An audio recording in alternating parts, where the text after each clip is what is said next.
Find your turn. 그대와 함께 달려 Ready for action, let's go 추억 건물을 찾으러 Hello everyone, in this first section, I want to explain you the understanding of speech act. Well, do you have ever heard about speech act? Speech act generally is an action performed by saying something. Well, each expert has their own definition to describe speech act. Well, the first definition comes from the Austin 1962 that told speech act or performative utterance is the issue that indicates the performance in uttering something. Well, this definition is supported by the Searle 1969 that told speech act is the basic of linguistic communications. He believed that speech act is the productions of what the speakers said. And the next one comes from the Yule 2006 that told speech act is an action performed by via utterance. He believed that language is not only produced by our speech, but also the language is produced by saying something or uttering something. Well, from all definition, we can conclude that speech act is an action that will be done by uttering something or saying something. Well, everyone, we are wondering where the speech act theory come from. Speech act theory came from the theory of Austin 1962 from his book that had title How to Do Things with Words. In this book have give us the understanding that utterance is not simply as the describing something, but also it can be like a performative aspect or containing an actions. So Austin had divided utterance for human communication in two forms. They are constative and performative. For the constative, it means that utterance is just about describing something or stating affairs of the world. For the example, like descriptions or like stating something, maybe like predictions. For example, like I am trying to explain you about something. This is the example of the constative utterance. Well, for the performative utterance is about the utterance that contain an actions by uttering something. It means that when we want to give a order, when we want to give a promise to anyone, there is an actions after it. For example, like I swear not to repeat. It means that the speakers had the action to not repeat for missing aspect. So in this concept of performative utterance is related to the concept of speech act. Well, if you have, I want to give you the challenge to identify this is a constative or this is a performative by two this sentence. Okay, let's focus on the next discussion. It's about the well, everyone, in understanding the speech act theory, we have to know what are the contexts of speech act theory. Well, context here means the relevance between the utterance and the situation or conditions. Well, M.Hum 2013 divided the context of speech act in 4 sections. First one is the participant. It means that who is speaking and to whom are they speaking. It means that the relation between the participants and the listeners. The second one is the setting. It means that where are they speaking. The psychological and the physical context are crucial. For physical context, it can be like time, seasons, place, or etc. Where the psychological context include the feelings of the speakers. And the third one is the topic, is what is being told. It is very crucial that background knowledge and the assumptions for both speaker is a must. fourth one or the last one is the functions or why are they speaking. It means that the intentional or the goal of the conversation, it can be like um, ordering, inviting, suggesting, congratulating, thanking, or apologizing. It's all about the context of speech act. Well, everyone, we go to the crucial part of discussions. There is the types of speech act. Well, the speech act, according to Yule 2006, has divided in three parts. They are locutionary, illocutionary, and the last one is perlocutionary. Well, locutionary is the speech act that has literal meaning or semantically meaning. It means that the speaker doesn't have to identify the meaning of the utterance in hidden, but directly. For example, Anthony buys a car. It means that the subject Anthony is buying a car, just like that. The next one is illocutionary act. Illocutionary act is very important because this is the core of speech act discussion, because illocutionary act is a speech act that what is speaker means by the context or the situations. It means the speaker have to analyze what is the speaker's intentions for this case. The types of the speech act is divided in five general types. There are representative, directive, commissive, expressive, and the last one is the declarative. In these types of this illocutionary act, I'm gonna explain it further after the understanding of the next of speech act.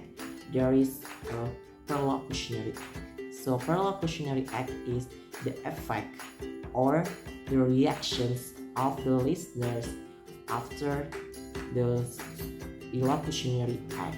It means that we have to know what is the reactions or the effects of what we say to the listeners. For example, when we say sit down, so in this case the listeners has the reactions differently, that we have to know how effective our speech act to influence our listeners. That's all about the three general types. So after this, I want to give you an illustrations of the three relationship of the speech act. Well, hello everyone. Here I want to explain you about the classification of illocutionary act. As you see beside me, there are five of classification in illocutionary act according to Yule 2006. They are representative, directive, commissive, expressive, declarative. Okay, let's find out each one of them. Well, everyone, this is the first classification of illocutionary act that you see here. Classification of representative as divided in 8 groups. So, representative is the speech act that talks about the state of affairs, or we can say the truthfully utterance. So, if you want to represent something that you want to say, you just use the representative act. And you can see the type of representative act includes informing, stating, complaining, describing, agreeing, predicting, explaining, and convincing. After this one, you may see the example of representative in the speech act from the movie of Maleficent. It's about describing. What color were they? Were they big? So big they dragged behind me when I walked. And they were strong. They could carry me above the clouds and into the headwinds. They never faltered. Not even once. I could trust them.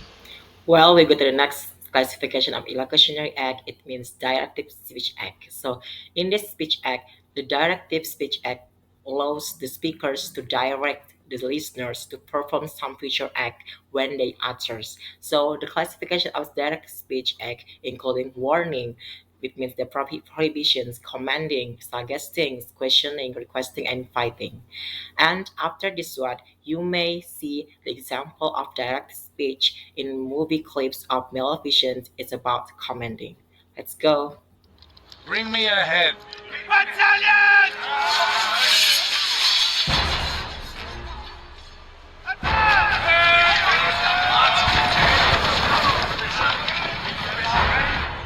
Arise and stand with me!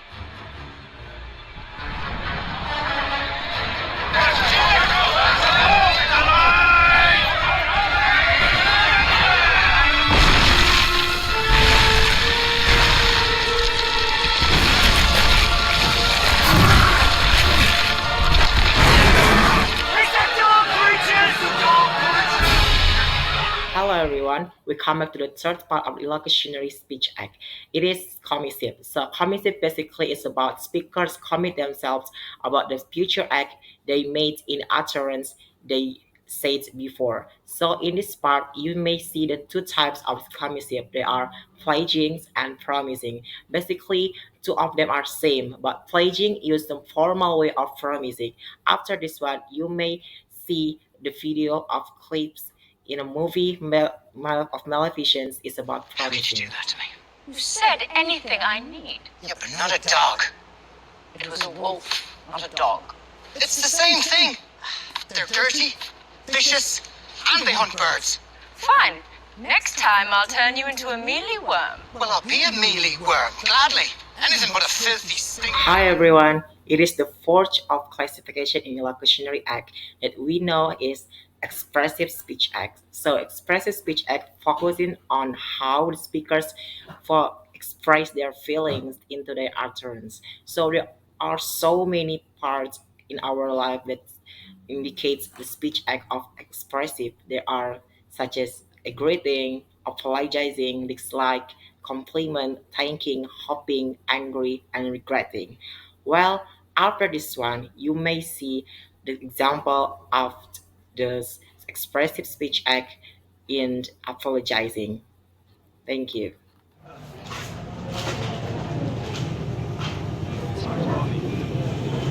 On our way to Keystone, that's Castle. Open sea cross.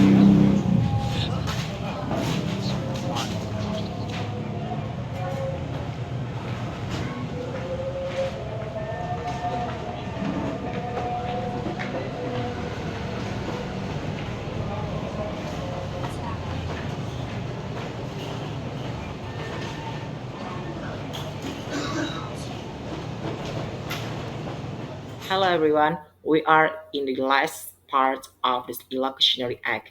There is declarative. So declarative means when the speaker utters something that can change the world by 5 words. So it means that the person or speakers in this case has the position or power to change the world by 5 words. So there are 3 parts of the declarative. There are cursing, status, and faith. So you will see the example of declarative in the Maleficent movie again, especially the example of cursing. So please observe that. Listen well, all of you. The princess shall indeed grow in grace and beauty, beloved by all who meet her. That's a lovely gift. Don't take us.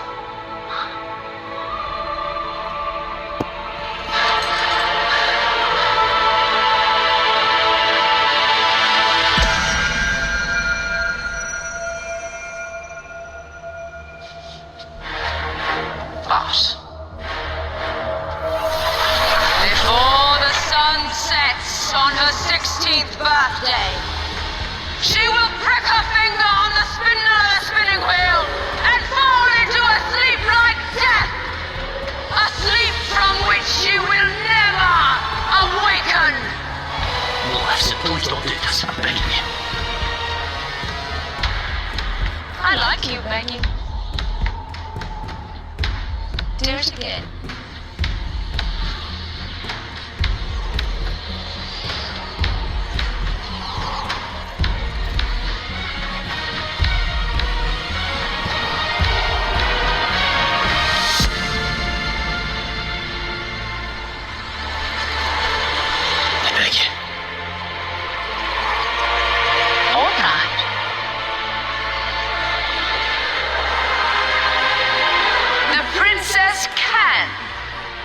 awoken from her death sleep, but only by true love's kiss. This curse will last to the end of time.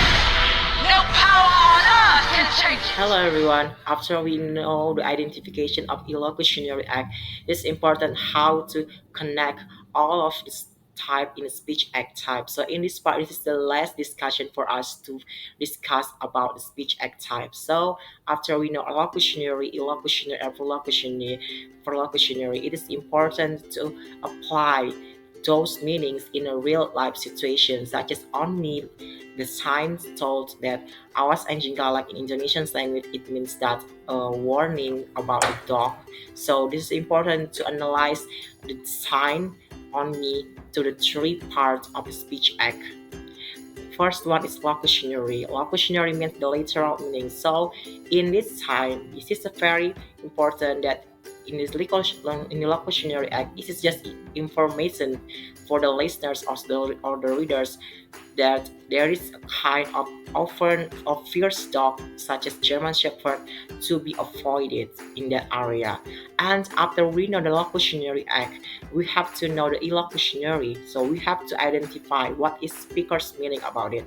So after we analyze it, so awas and jingkalak here, it means such as warning to the listeners or the readers that don't be close with the area because there is a dangerous dog there. So after we know the illocutionary and we know the speaker's intentions, what they speak or what they utterance, we have to know the exactly reactions for this. So the speakers can make or can expect exactly of these reactions for the readers or the listeners. And for this one, it may be like the readers or the listeners will avoid the area. Well, all that's all about the relationship of speech act type. Thank you. And after this, we go to the last discussion. It's about the functions of the speech act. Okay, let's go.